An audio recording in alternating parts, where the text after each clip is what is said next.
ಇದೇ ಏಪ್ರಿಲ್ 17ರ ಬುಧವಾರ ಮಧ್ಯಾಹ್ನ 3 ಗಂಟೆಗೆ ಕಾಂಗ್ರೆಸ್ ಪಕ್ಷದ ರಾಷ್ಟ್ರೀಯ ನಾಯಕ ರಾಹುಲ್ ಗಾಂಧಿ, ರಾಷ್ಟ್ರೀಯ ಅಧ್ಯಕ್ಷ ಮಲ್ಲಿಕಾರ್ಜುನ ಖರ್ಗೆ, ರಾಜ್ಯದ ಮುಖ್ಯಮಂತ್ರಿ ಸಿದ್ದರಾಮಯ್ಯ, ಉಪಮುಖ್ಯಮಂತ್ರಿ ಡಿಕೆ ಶಿವಕುಮಾರ್ ಸೇರಿದಂತೆ ಹಲವಾರು ಹಾಲಿ ಮಾಜಿ ಸಚಿವರು, ಹಾಲಿ ಮಾಜಿ ಶಾಸಕರು, ಮುಖಂಡರು ಭಾಗವಹಿಸಲಿದ್ದು, ಮಾಲೂರು ವಿಧಾನಸಭಾ ಕ್ಷೇತ್ರದ ಜನತೆ ಹೆಚ್ಚಿನ ಸಂಖ್ಯೆಯಲ್ಲಿ ಭಾಗವಹಿಸಿ ಕಾರ್ಯಕ್ರಮವನ್ನು ಯಶಸ್ವಿಗೊಳಿಸಬೇಕು ಅಂತ ಮನವಿ ಮಾಡಿದರು.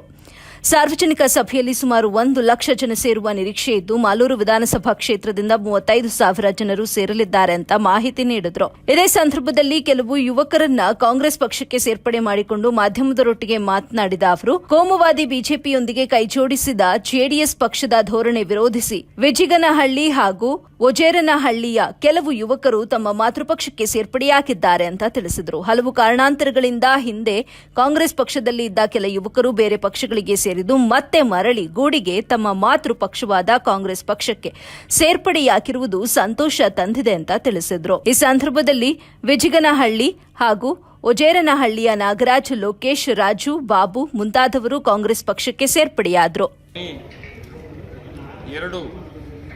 कार्यक्रम आयोजन मालूर विधानसभा में कांग्रेस पार्टी की महारैली होने जा रही है, जिसमें कोलार डिस्ट्रिक्ट के हज़ारों कांग्रेस कार्यकर्ता भाग लेंगे। इस रैली को कांग्रेस पार्टी के अध्यक्ष, कर्नाटका के बहुत ही लोकप्रिय नेता मल्लिकार्जुन, कांग्रेस पार्टी के पूर्व अध्यक्ष राहुल गांधी जी, लोकप्रिय मुख्यमंत्री सिद्धरामैया जी, डीके शिवकुमार जी, रणदीप सिंह सुरजेवाला जी, कोलार डिस्ट्रिक्ट के सभी हमारे सम्मानित विधायक प्रत्याशी, डिस्ट्रिक्ट के तमाम नेता संबोधित करेंगे।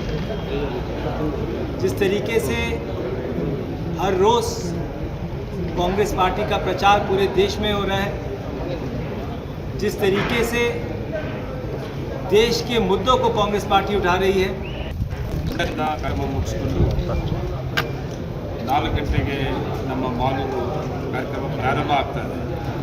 4ರಿಂದ ಸುಮಾರು 5:30 ಕಾರ್ಯಕ್ರಮ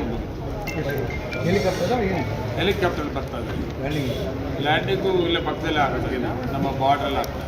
ಸರ್, ಹಾಲಿ ಸಂಸದರು ರಾಹುಲ್ ಗಾಂಧಿ ಎಲ್ಲ ಅವ್ರ ಅಜ್ಜಿ, ತಾತ, ಅಮ್ಮ ಯಾರು ಬಂದರೂ ಗೆಲ್ಲಕ್ಕಾಗಲ್ಲ, ಬಿಜೆಪಿ ಸೋಲ್ಸೋಕ್ಕಾಗಲ್ಲ ಅಂತ ಹೇಳಿದ್ದಾರೆ ಇವತ್ತು. ನೋಡಿ, ನಾನೊಂದು ಮಾತು ಹೇಳ್ತಾ ಇದ್ದೆ ಮೊದಲು, ಆಕಸ್ಮಿಕವಾಗಿ ಬಂದಂಥವರು, ಗಾಳಿಗೆ ಬಂದಂಥವರು, ಇತಿಹಾಸ ಗೊತ್ತಿಲ್ಲದಂಥವರು, ಸಂಸದರು ಅಂದರೆ ಏನು ಅನ್ನೋದು ಗೊತ್ತಿಲ್ಲದಂಥವರು,